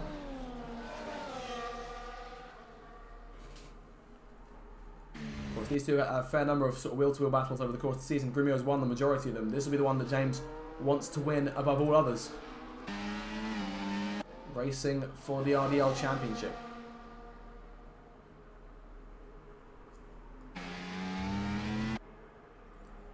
Of course, if Che, Imrie and Dan do catch up, James really cannot afford to lose another spot. If he loses one spot, then he's still I think if he loses one spot and Grumio now's the fastest lap, then that could be it. That put him 26 back, and it won't be able to tie Grumio because on countback, Grumio will have more wins, 9 to James's 5. James needs to win this race in order to keep his championship alive. Hope that something goes wrong with Grumio in the next 8.5 laps. He reclaims the lead. It's that easily done. The question is, how well can you defend? Oh, a slide there. Big slide from James, and that's going to allow Grumio right back through with DRS to his name too. And that'll cost James a bit of battery. He's got more than Grumio at this stage anyway. You want to avoid making mistakes like that, James, in this stage of the race. Imrie still chasing Che. These guys, since the pit stops, have not been able to get back up there. Grumio now back in the lead.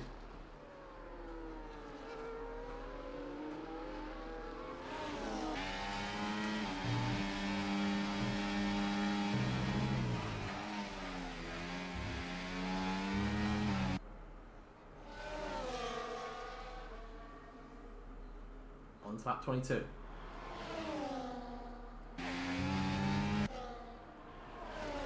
If Grumio wins this race and James doesn't finish on the podium, to my count, that'll make Grumio champion, given the scenario that we have with Landlord. So Grumio, could his best interest for the championship be backing James into those guys, a la Hamilton on Rosberg at this very Grand Prix in 2016. Of course, that didn't work, and Rosberg won the championship that day, but he's at a shout. Landlord penalty there. And that will most likely eliminate him from championship contention. It's been a well-fought season for Landlord, but with just under 8 laps to go, just over 8 laps from me crossing the line, this season will come to a conclusion I'm sure he wouldn't have wanted. It'll be P3 in the championship for him, should things stay as they are. Che back around Imrie. These two are going at it, consistently positioned here. And Imrie wants this podium. I've seen him in the last few weeks, he wants this podium. He hasn't taken a podium finish since Kota, back in Austin, and that was 5 Grand Prix ago. That was round number 19.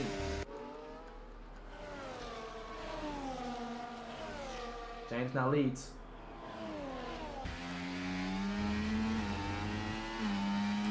And that gap is closing. They get down to 1.3 seconds now. Of course, if those guys catch James and he wins the race and Grumio perhaps falls behind one of them, that is in his best interests. He's got to keep a steady lead now.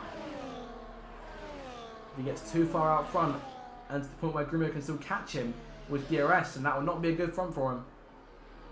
Don't go anywhere, ladies and gentlemen. Don't go anywhere, because this could get very entertaining if these two do catch up. And even if they don't, it'd be quite entertaining as it is. Grumio hunting James, knowing that with the right permutation of results, he could win the championship here, potentially. Of course, we won't call it with 1,000% certainty should that happen, because obviously steward support will still have to take place on either Tuesday or Wednesday, and from there we'll be able to put out the official confirmation, most likely on the channel should we confirm the champion, but we're looking still at a two-way title decider going to Portimao next week. Che passing Imri once again, that gap going back up. These two, the more they fight, the more the leaders pull away again. It's a never-ending cycle because they both want these positions, but they can only go for higher ones. They keep it single file, which is tough to do given the DRS. And of course, the fact that they're competitors, of course, they want to beat each other. That is how racing goes. But a Red Bull leading a Mercedes round, where have I seen this before? I hear you ask. But I'm sure you don't remember the Haas and the RB fighting for P1 just in front of them. Lap 24. 6 laps to go in the Abu Dhabi Grand Prix. Big pack further back here, being led by Alvar right now. Ethan has the last point to his name. 10th count in the points playing places means she won't score. Will obviously take home a position in P6. Done a fantastic job giving she's been ill throughout the race. Driven beautifully today. Lucky Lambert will end up with getting McLaren a point at this rate. Potentially the point, because the cars behind them all have penalties, but they've pulled away a little bit from the car behind.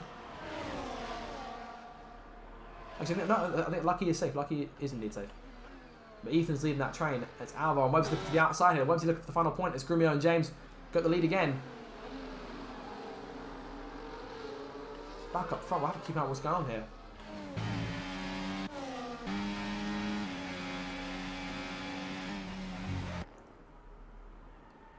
Grumio now retaking and maintain the lead. Imri now on the podium, but 2 seconds back once again from the leaders. And James needs to know by this point that the cars behind, short of both these cars making mistakes, aren't coming to save him. He needs these places. He needs that one place in front of him. 5 laps to go.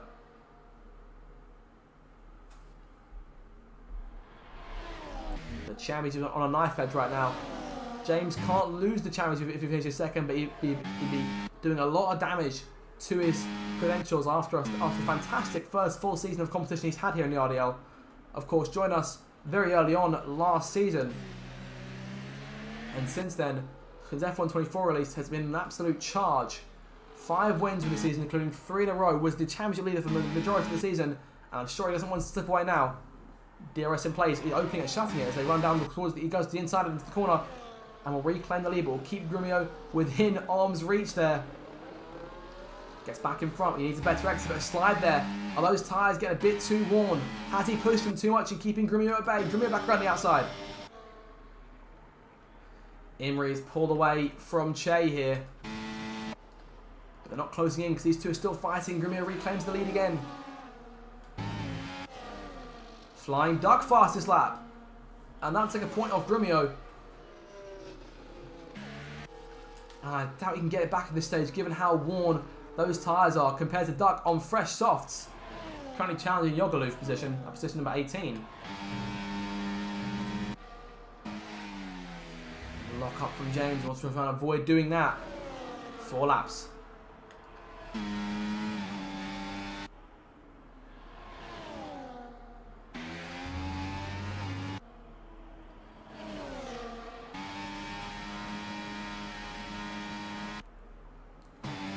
Down towards turn 5 again. DRS will be in play. Obsessed gamer, multiple warnings, another penalty to his name. Grew a bit wider there through turn 5, changing his lineup a little bit. Can that give James another chance?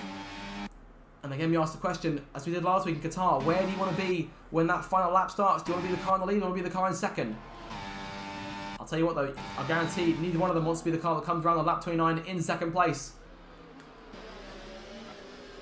We're looking at better exits here. He's doing just that again, but James keeping it at bay just, ooh, very tight to the inside there from Grumio. We'll have the inside line going in. That'll probably be a lead change again. James staying alongside him though. In terms of battery, they've both got a solid amount, but when do you start saving for that last little charge? We've seen Grumio in the past save it all the way up and then make sure, take the lead and make sure he's untouchable on that last lap. We've seen him do it before. There's every chance he does it again. A safety car out of the question here. Landlord's Championship more or less over. Just have to wait for these two cars to cross the line on the final lap to confirm it. Gut-wrenching for Landlord. Getting a piece of that collision with Dan and Cott on the first lap. 26 laps later, he's down in P17. A rare misstep from the three-time series champion. He'll have to come back next season to fight for his 4th title once again. The battlers, the eyes are all on these two here. I know we haven't looked back at the field for the majority of the race here, but it's all been going on up front. These two have been going back and forth. Ethan's still holding out last point right now. Alvar is there into part of place. Perhaps falling back a little bit. Webbsy, oh! A bit of a slide there from Alvar, but he keeps it under control. Webbsy was about to go through, or to maybe take a piece of it, but not to be.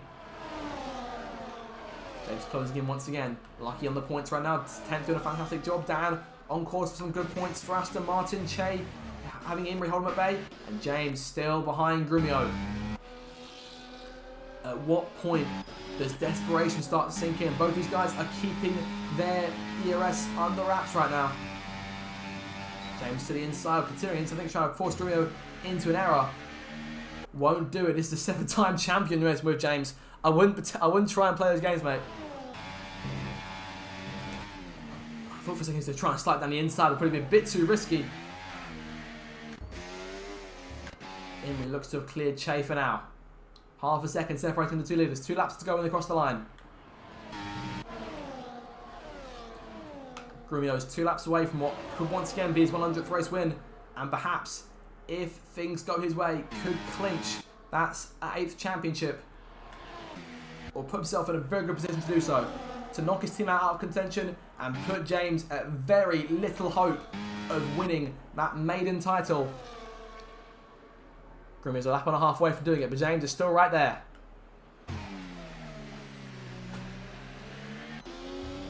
Grumio's ERS now practically on full. It's a bleak spot to be in for James here. He's not using his battery either. I think he's also charging it up. Closing that gap. And the question is, where do you want to be going to that final lap? Che looking at the inside of Imrie again.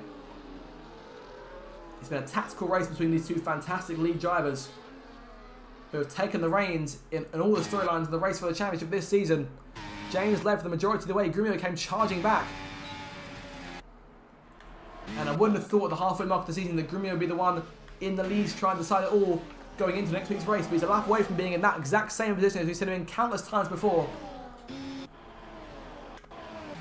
And an absolute worst case scenario for James, if he spins out in this final lap, that could be the championship over completely. We could crown a world champion in a lap's time in the most drastic of circumstances should that happen, but should it not, Grumio's a lap away and he's got to keep James behind him for one more lap in order to take his 9th win of the season. One more lap to go, the bell lap in Abu Dhabi. Into turn 1, when does James make his move? Is it worth a Verstappen-esque dive into turn 5? To then get DRS and try and pull an advantage. Closing that gap. I think he used a bit of it. Will he go for it? He's going to pull to the inside of the racetrack. There he goes, looking underneath. Contact between the pair of them. Both cars get through the corner unscathed. Was that the move potentially? Grumio trying to break the draft. James to the outside. Oh, contact between the pair of them. Contact again. Both of them are going at it. James reclaims the lead on the outside. Grumio diving back on the inside. These two are racing potentially for a championship. Who wants to be the last car to make it there? Grumio's in front. James will have DRS, but has he lost out his chance? Grumio pulling away. It's all come down to this entire race. James looking to the outside. Can he get in front? Going to the inside of the racetrack now. He switched it back.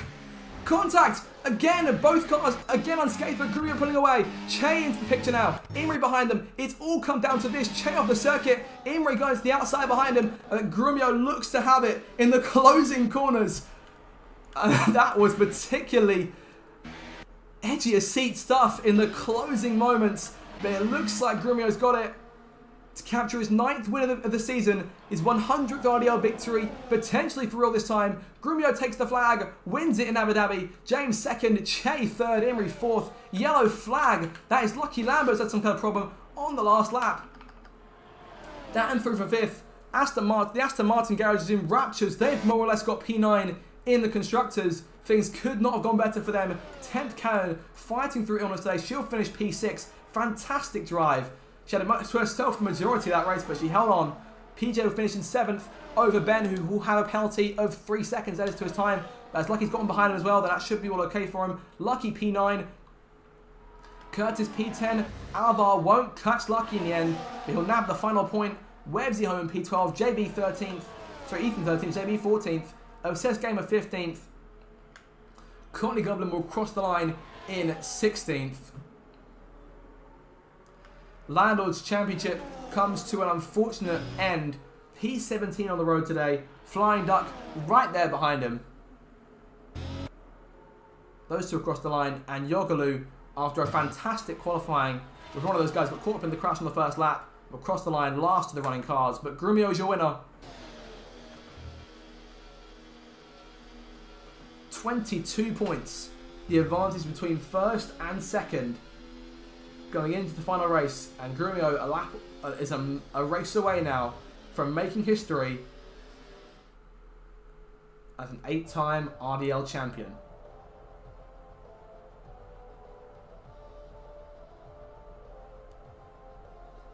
What a race, what a finish that was. I'm sure we'll get to speak to some of these guys after that, because that was absolutely fantastic to watch. And that pile-up at the beginning really did change everything in this race. That virtual safety car brought about the end of Cott's day. Could he have been a factor in this race potentially? Who knows? I imagine he would have been up there with the leaders. He was up there at the start. What would have happened perhaps if the cars on the different strategy weren't in the way potentially for Che, Imri and Dan? It was all over the shop. Grumio wins it then. Victory number 9 on the season. And a race away from the championship. He's fought all the way back from where he was. And could potentially become an 8-time world champion at the end of the 17th season of RDL.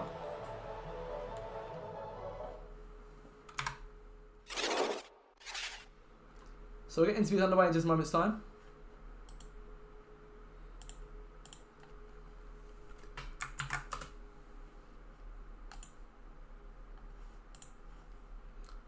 And we'll see here who we get showing up.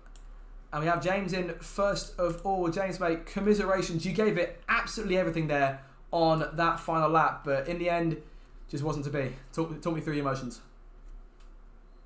Yeah, I'm a bit gutted. I mean, P2's a good score on any day, so it's like, but I can't be taking that at the minute. So I have to be getting the P1s here, but I mean, not super unhappy. So I'm not. It could have been worse. There's still something can happen last race, but is that me over the 25 points threshold? Or? It is not at the minute. So as it stands right now, you are 22 points back from Grumio.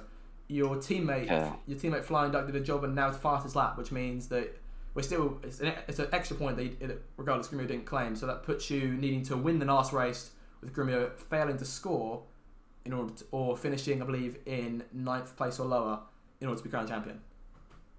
Yeah, that's be a bit difficult with the reverse grid and all, but I mean, just have to see what I can do. I mean, of course, the pace was excellent throughout the Grand Prix, and there was a point in qualifying where I was nervous for both you and Landlord, and the fact that perhaps we might not have been able to have that fight towards the end, but you were completely on it, and I've got to almost apologise for not having that faith in you. But of course, I mean, the moves on the last. I'm going to keep asking about that last lap because the switch back to the inside you made going into turn 9 was nothing short of phenomenal, and I thought for a second you had it. Turn 9, where's that again? Like that's the a second DRS straight. Oh yeah, I know he spun out there, so I did. I ran, went, I tried to catch it, but yeah, he was just guarding that inside. I had to take inside or else wouldn't got it, but I wasn't far enough ahead of him to take a corner and all. Fair enough. I mean, it was tense stuff throughout that entire lap. I mean, there was there contact there? Or was that my game just being a bit buggy? Oh no, I was like loads of contact and all. He was trying to like push me over and all, so it wasn't bunching, so it wasn't.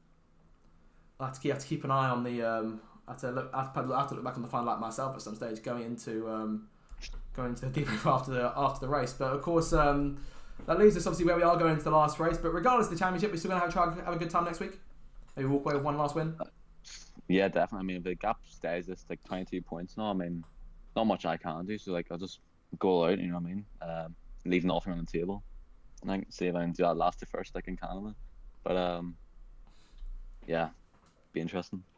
Will be interesting indeed. And I'll leave to you the words of one of my maths teachers a few years ago. The mountain is steep, but it is climbable. You never really know with these finales. I'd say you probably, if you want to have if you want to have some sort of thing about it, I'll tell you what. Go back and watch some of the ones from previous seasons because they are mental. So you never know. But still, congratulations on the podium finish. Commiserations with the championship. Perhaps might be going your way this season, but of course, there's always next time around. But yeah, cheers for coming along to the interview. We'll come now to Ben, who arrived next. Thank you. Ben and the end, mate, didn't quite get on the points scoring outside of the table at the end of it. Talk me through your race, mate. What happened to you today? Been a couple of incidents. One particularly at the triple chicane. I think I was lap 4 or something. I was spun around. Other than that, the final lap of the race was a bit hectic with myself, BJ, and Lucky, I believe it was. Lucky ended up being worst off, I do believe. Did you catch what happened there by chance? Did he spin out, or we missed it on the stream? Yeah, we went 3 wide into the banking. I don't think it was ever going to work out. Yeah, to be fair, we had that a few seasons ago with you guys, and it didn't quite work out then either. So nothing really changes. But of course, in terms of the championship, that would put you, I believe, on the front row for the reverse grid finale next week. So we're looking forward to a front row start. Oh yeah, definitely, 100%. How is Portugal as a circuit for you? Are we looking potentially at a good run there, regardless? I'm hoping so. Penalties can be a bit hit and miss at Portugal, so we'll see what happens. Sounds good. Well, still good race today. Pace was strong throughout. Of course, I think obviously the points didn't quite stack up, but sometimes that does happen. Sometimes the pace is great, and obviously the result doesn't go the way. But regardless, cheers for coming along to the interview. We'll come now to Obsessed Gamer, who unfortunately also didn't score over the course of the day. But Obsessed, you were up there at one stage, weren't you? You were closing in on the points. Yeah, I was up pretty much on the cusp of the points for most of the race, except for, I don't know, probably 10 laps. Almost, I caught up to the group that was fighting for the points. And then JB and his group just came out of nowhere. So, yeah, that was fun. But yeah, no, it was a pretty decent race, I think. Couple penalties, but hopefully one of them will get removed. But yeah, no. Fair enough. I mean, of course, the race in that mid pack from what I saw was absolutely hectic, but it was all fun back there, yeah. Yep. I think everybody kept it pretty clean. I know at one point I almost rear-ended JB, but I pulled off, and yeah, didn't hit him, so that was good. So I've got to ask, what happened in Q1 with you and Curtis? Was there contact there? Because you got that 5 place grid penalty. So I was just on my in lap, and I didn't realize that Curtis was way behind me because I hadn't even had an arrow on my screen the entire lap, and then all of a sudden I have an arrow right behind me, and it's getting bigger. So I tried to pull off and stop right before that turn, but I braked too late, and so when he went to get the apex, I was right there, and we made contact. So luckily he did make it through. He was already in the move-up zone, I guess you'd call it. He was in the place. He wasn't at risk, I don't think. Yeah. He was in the top 15 at the time. But obviously the no score means that obviously you will be on pole for the last race. So are we looking at some more points? Obviously Dan got some for you guys today, so we could be looking at Aston Martin P9. Yep, I'm just gonna pull ahead by 10 seconds on the first 5 laps and just keep that lead. Gonna take it home. You've honestly, you've got no idea how universally celebrated an Obsessed Gamer victory will be. So we'll keep our eye out for that over the course of next week. Yeah. Okay, last of all, I do have JB here, but before I do go on to JB, who is giving me a massive reality check. Ben, I'm sorry, mate. You finished P8. I'm an idiot. And I'm the only problem is I'm the one person who can't see that post race results screen because it just loads straight through for me because I'm a spectator. So apologies for that. I've made an idiot of myself on stream. So obviously, congratulations on the points finish. Of course, good for you guys over at Red Bull as you try and hunt down. Can you guys catch Sauber? I think that's just out of the reach. I think Sauber are too far out of reach. Yeah, 106 points. So, but still, Yeah. could be crucial in the race against McLaren, which I will ask JB about. JB, it's very close between you guys now, of course. Lucky gave you a point or two, so that could be a showdown to watch for going into next week. Yeah, I don't think we should kid ourselves. I mean, Che got third, so Oh yeah, I'm forgetting. I'm we're losing just- my mind everywhere. we're unless something massive happens on the last race. Me and Ethan were battling all race, and the early collision between, I think it was Websy and Alvar, we both got 10-second penalties, and that's for overtaking under yellows or something stupid. Yeah. So they'll be getting removed. So I'm going to end up in the points. I think Ethan will as well. After stewarding, but it was a good race, and I led a couple of laps, which was weird. I don't think that's happened in a long time. But it could be worse. I'm a bit disappointed that the championship fight sort of got ruined. I believe that I don't know what happened to Landlord early on, but there was another instance of a driver retiring in the pits, and then their AI coming out and smashing into Landlord, which is just rubbish. But is that what happened? Or that's why he pit a second time. okay, Yeah, I at the was start. wondering about the pit. So Because the first time I He knew was- that he was sorry, let's go on. Keep talking. no, I was just saying that's why. He's 2 pit stops extra to what he should have done. So it's just ruins it really. But that's the way it goes. Gutting from considering how hard the standings has been throughout Yeah. the season. I'd argue for the majority of the campaign until Grumio sort of found his feet. He was the lead car in the Haas team, so it's gutting for it to end the way it has. But of course that leaves Grumio with a fairly hefty lead over James going into the final round. I think we'll be looking at crowning Grumio next week potentially, or perhaps not. Because obviously because there was a fair bit of contact in the final lap, so I'm not sure if we get any clips about that in the steward's report tomorrow. Yeah, I don't want to say Landlord's out of it, because obviously Grumio lost the win last week because he caused an incident. There is that, yeah. If we have that again, then he'll still be in it, which would be nice. But yeah, it's a shame, and I did wonder if James was out of it, but he's I think 22 points back now, 22, which is unless something happens, I think we probably have our champion already. More or less, yeah. Same old story there. I'm sure you. I wonder if obviously you've been there for all of them. I wonder if you almost get sick of it at this point. Well, I think you have to admire it really. Yeah, It's definitely. impressive. Without doubt. But of course, we'll shift back to your season for now. Of course, one more race Yeah. to go, and the reverse grid finale coming next week. And are we looking at any perhaps one last big score before the end of the season? Yes, it's just something you mentioned earlier. Go on. It's not actually the reverse grid isn't based on championship position, so I guess one is. the stewards will decide what the order is. Because say someone new just joined the league and they're really quick, we would put them first. It wouldn't make any sense. So we basically go over qualifying results of the season and try and rank everyone in one lap pace.